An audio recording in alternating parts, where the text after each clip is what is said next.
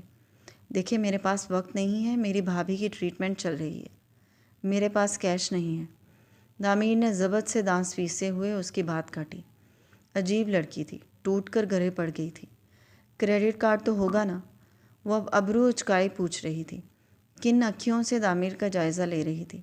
Dark brown leather jacket, T shirt اور pant پہنے وہ اپنے حلیے سے ہی مالدار اسامی لگ رہا تھا۔ حالہ نے آنکھیں چوندھی کیں۔ جھوٹ مت بولیے گا۔ جی کریڈٹ کارڈ ہے۔ دامیر نے نخوت سے ناک چڑھا کر حامی بھری۔ وہ اب اس سے جان چھڑانا چاہتا تھا کیونکہ صاف ظاہر تھا اگر وہ کچھ دیر اور بحث کرے گا تو وہ شور مچا کر باقی لوگوں کو بھی متوجہ کر لے گی۔ سمجھ سے باہر تھا اس طرح کے ہاسپٹلز میں بھی ایسے لوگ ہوتے ہیں۔ وہ انتہائی برے تاثرات کے ساتھ اسے گھور رہا تھا جن کی حالہ کو کوئی پرواہ نہیں تھی۔ تو پھر چلیں میرے ساتھ، اور ابھی کہ ابھی مجھے یہ ساری میڈیسن لے کر دیں۔ اوکے چلیے۔ دامیر نے ناگواری سے ارد گرد دیکھتے ہوئے ہاتھ کے اشارے سے چلنے کا کہا اور پھر واقعی وہ اس کے ہمراہ میڈیسن کاؤنٹر پر گئی اور تمام ادویات کے پیسے دامیر کے کریڈٹ کارڈ سے ادا کروائے۔ میڈیسن سے بھرا بیگ تھامے اور بنا شکریہ ادا کیے منہ ناک چڑھاتی بڑبڑاتی ہوئی چل دی۔ ڈسکسٹنگ۔ وہ جو اس کے شکریہ سننے کے موڈ میں تھا چہرہ بگاڑتا اس کی طرف بڑبڑاتا ہوا لابی کی طرف چل دیا۔ وہ آفس سے واپس گھر آیا تو اذلان کے رونے کی آواز پورے گھر میں گونج رہی تھی۔ وہ 10 دن کا ہو گیا تھا اور ہسپتال سے گھر آئے آج 5واں دن تھا۔ اس کے آنے سے جیسے سب بدل گیا تھا۔ جس گھر میں ہر وقت خاموشی کا راج ہوا کرتا تھا اب کان پڑی آواز سنائی نہیں دیتی تھی۔ ادھر لاؤنج میں وہ رو رہا تھا تو ادھر کچن میں سے حالہ اسے یوں دلاسے اور تسلیاں دے رہی تھی جیسے وہ 10 دن کا بچہ اس کی ہر بات سمجھ رہا ہو۔ بس آئی میری جان، تھوڑا سا صبر کر لے میرا بیٹا۔ بس میری جان، مما آتی ہیں۔ وہ اونچی آواز میں تسلیاں دینے کے ساتھ ساتھ کھٹر پٹر برتن بجا رہی تھی، جبکہ اذلان صاحب نے ان تسلیوں کے باوجود رو رو کر آسمان سر پر اٹھا رکھا تھا۔ وہ اب صوفے پر بیٹھا جوتے بدل رہا تھا۔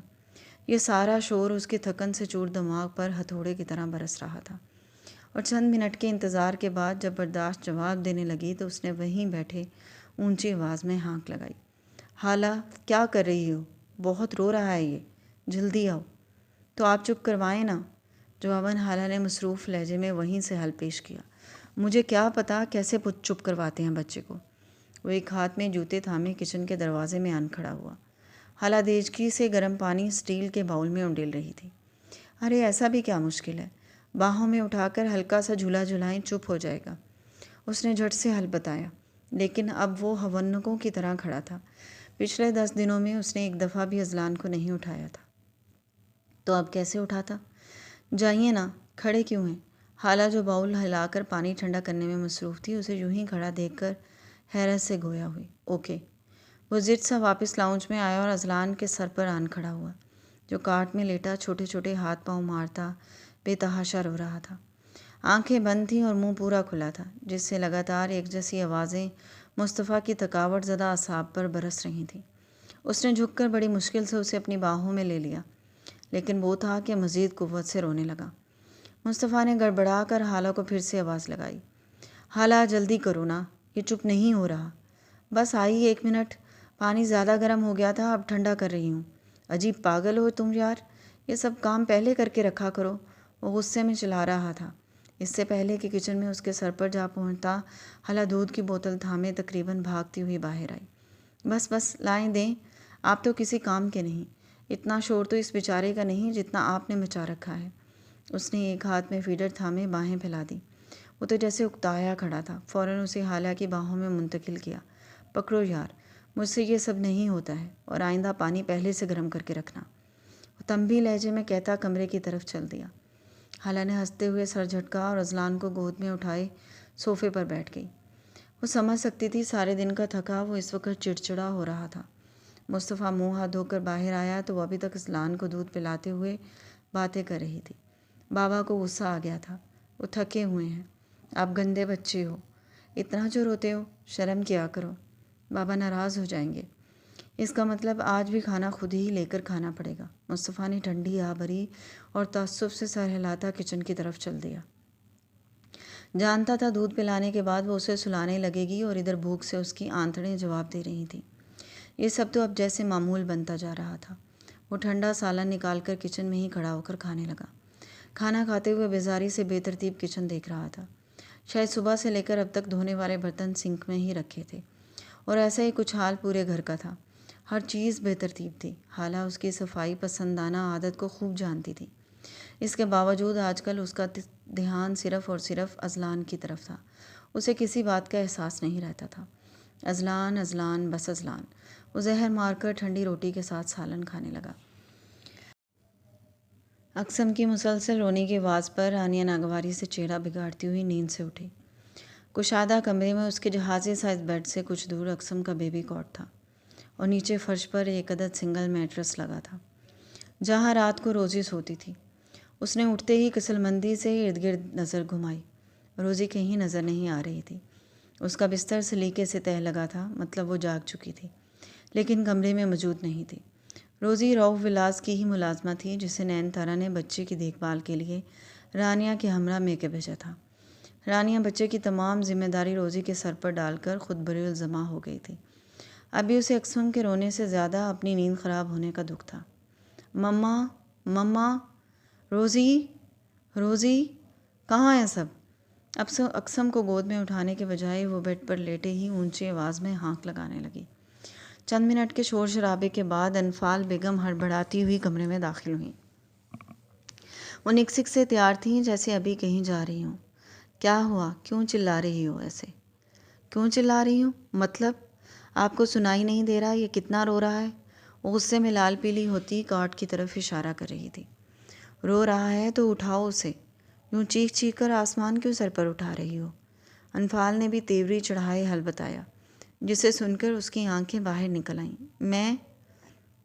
وہ بھویں اچکائے ایسے حیرت سے پوچھ رہی تھی جیسے انفال بیگم نے کوئی عجیب و غریب بات کر دی ہو۔ میں کیوں اٹھاؤں؟ وہ روزی کہاں مر گئی ہے؟ آرام سے ذرا، وہ بھی انسان ہے، ساری رات بچے کو سنبھالتی ہے۔ میں نے ہی بھیجا تھا ذرا فریش ہو کر آئے، سرونٹ کوارٹر تک گئی ہے، آتی ہوگی۔ آپ نے روزی کو بھیجا ہے تو اب آپ ہی اسے سنبھالیں، اٹھا کر لے جائیں اسے، اس کی آواز میرے سر میں لگ رہی ہے۔ وہ ناک بھون چڑھاتی کہہ رہی تھی۔ میں بھی نہیں اٹھا سکتی اس وقت، میں تمہارے ڈیڈ کے ساتھ جا رہی ہوں، ہمارا بریک فاسٹ ہے آج، ہاشم انکل کی طرف۔ انفال کہ انکار پر وہ مزید آگ بگولا ہو گئی۔ ہوتی بھی کیوں نہ؟ دوپہر کا 1 بجے جگنے والی رانیہ کو اقسم نے صبح کے 10 بجے جگا دیا تھا۔ پھر روزی کو بلائیں نا جلدی۔ بیٹا کبھی تو تم بھی اٹھایا کرو، تمہارا بیٹا ہے۔ انفال نے اب کی بار محبت سے پچکارا۔ میں کیسے سنبھالوں؟ I can't do this. مجھے ان سب جھمیلوں سے دور رکھیں پلیز۔ وہ جھرجھری لیے پھر سے لیٹ گئی۔ پہلے پہل کسی کو بھی نہیں آتا ہے، سیکھنا پڑتا ہے، سب کرنا پڑتا ہے۔ ملازم ہر وقت تو پاس نہیں رہتے۔ انفال اسے پیار سے سمجھاتی ہوئی پاس آن کھڑی ہوئی۔ فار گاڈ سیک مما، اٹھا لوں گی جب خود ٹھیک ہو جاؤں گی، فی الحال تو اسے چپ کروائیں۔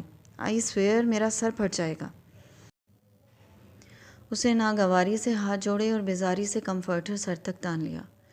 اٹھا لیتی ہوں میں ہی، سو جاؤ تم، پتہ نہیں کیسی ماں ہو۔ انفال بیگم نے کمفرٹر میں لپٹے اس کے وجود کو گھور کر دیکھا اور تعصب سے سر ہلاتی بیبی کاٹ کی طرف بڑھی۔ وہ اقسم کو اٹھانے کے لیے جھکی تھیں جب روزی ہانپتی کامتی کمرے میں داخل ہوئی۔ یقیناً رانیہ کے غصے کی خبر سرونٹ کوارٹر تک پہنچ ہی گئی ہوگی۔ لو روزی آ گئی۔ انفال کی آواز پر رانیہ نے غصے سے کمفرٹر چہرے سے اتارا اور پھر سہمی کھڑی روزی پر برس پڑی۔ کہاں مر گئی تھی تم؟ یہ کب سے رو رہا ہے؟